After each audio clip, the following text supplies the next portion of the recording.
Ouais, et alors, ça, ça confirme un petit peu, ou ça m'a amené à accélérer une réflexion que je commençais à faire. En fait, c'est que la mentalité de cette ultra-gauche wokiste, qui est un peu qui aujourd'hui est la seule gauche qui existe quasiment, qui s'est imposée comme étant la seule gauche existante. C'est une mentalité qui fait une confusion, une psychologie qui fait une confusion entre le raisonnement abstrait, qui peut avoir sa cohérence, sa logique interne, l'imagination, qui peut se broder autour des conclusions de ce raisonnement et les extrapoler, et le monde réel. C'est-à-dire concrètement que la droite peut dire des choses, voilà, en termes de logique. J'essaie de trouver des exemples qui sont pas trop, voilà. C'est que la droite peut effectivement, par exemple, dire les gauchistes sont des ennemis mortels.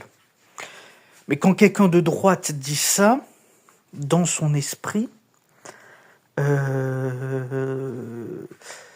qui veut dire, c'est que l'idéologie qu'il porte est un ennemi mortel pour le modèle de civilisation de l'Occident, libéral et démocratique. Et un homme de droite ou une femme de droite peut dire cette affirmation tout en ayant des amis qui sont de gauche, tout en reconnaissant que des personnes de gauche, au niveau personnel, individuel, peuvent avoir des qualités. Quand quelqu'un de droite dit que le gauchisme, ou même formule en disant les gauchistes sont des ennemis mortels, il pense pas du tout que tous les gens de gauche sur Terre sont des assassins en puissance qui veulent tuer les gens de droite, par exemple. Ça viendrait pas à l'esprit de quelqu'un de droite d'imaginer ça. C'est pas ce qu'on veut dire, et ça n'empêche pas de reconnaître des qualités à un niveau personnel, individuel à des gens de gauche. Mais le problème, c'est que pour, on va dire, la jeune génération et la très jeune génération de l'extrême gauche wokiste intersectionnelle, quand eux disent que les gens de droite sont des ennemis, sont leurs ennemis mortels, eux, ils font une confusion entre le raisonnement abstrait qui leur arrive à cette conclusion, et que les gens de droite ont de leur côté en sens inverse, et toute une imagination que eux vont broder autour de ça, qui vont imaginer ce que les gens de droite ne font pas. Ils vont imaginer que les gens de droite sont vraiment hors humanité, sont vraiment des monstres, sont vraiment des gens que seule la loi les retiendrait d'assassiner les gens avec lesquels ils sont pas d'accord, ou les gens qui, selon eux, posent problème à la société. Et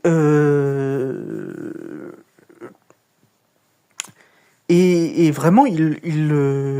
beaucoup de gens de gauche, la jeune génération de ce néo-gauchisme wokiste, intersectionnel, marxiste culturel, etc., extrémiste, qui a pris le pouvoir à l'intérieur d'une très grande partie du Parti démocrate américain et qui l'a conduit à un échec retentissant, parce que le peuple américain, l'ancien électorat de Delano Roosevelt ou de Bill Clinton n'a pas du tout envie de suivre ce délire-là, et qui en France s'est incarné dans un parti politique autrefois de gauche républicaine, laïque, souverainiste, qui est complètement devenu la section française de l'international wokiste extrémiste, qui est la France insoumise, la LFI. Et donc eux, ces gens-là, en tout cas au moins les jeunes générations, ils vivent vraiment dans un monde imaginaire, fantasmagorique, dans lequel les gens qui sont de droite ne sont pas des adversaires politiques, mais sont des monstres qui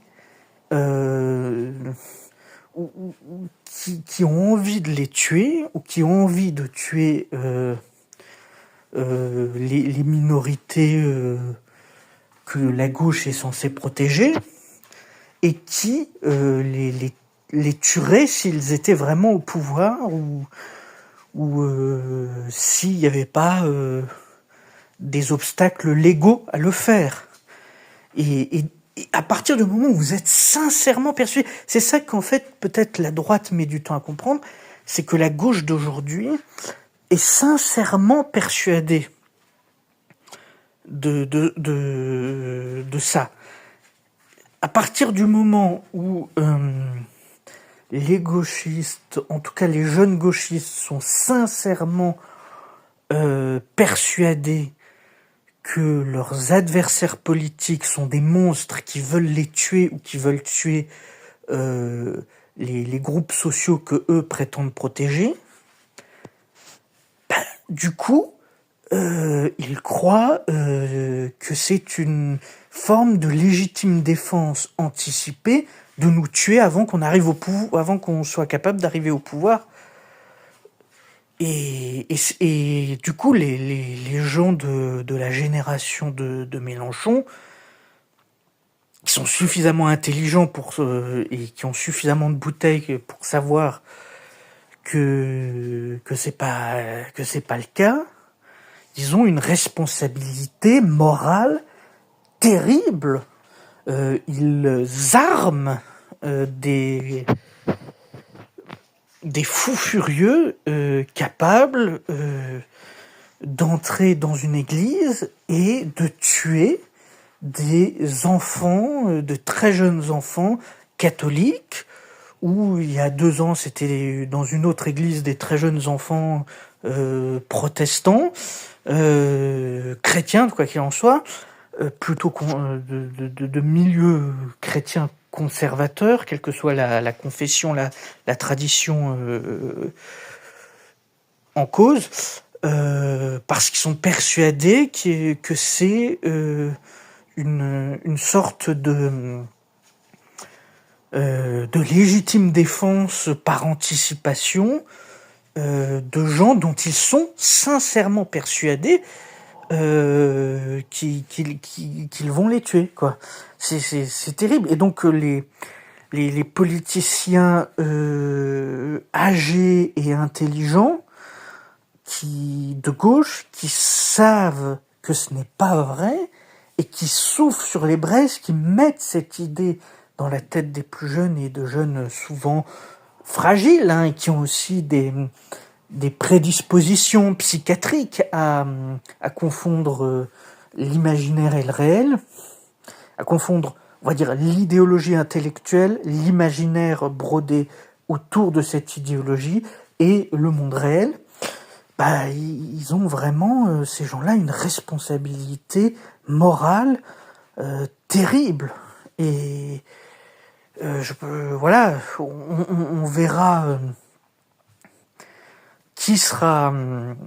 Voilà, on verra l'enquête, mais il y a quand même de fortes chances que c'est de ce milieu-là que venait le tireur. Et quand bien même ce serait pas le cas, c'est de ce milieu-là que viennent de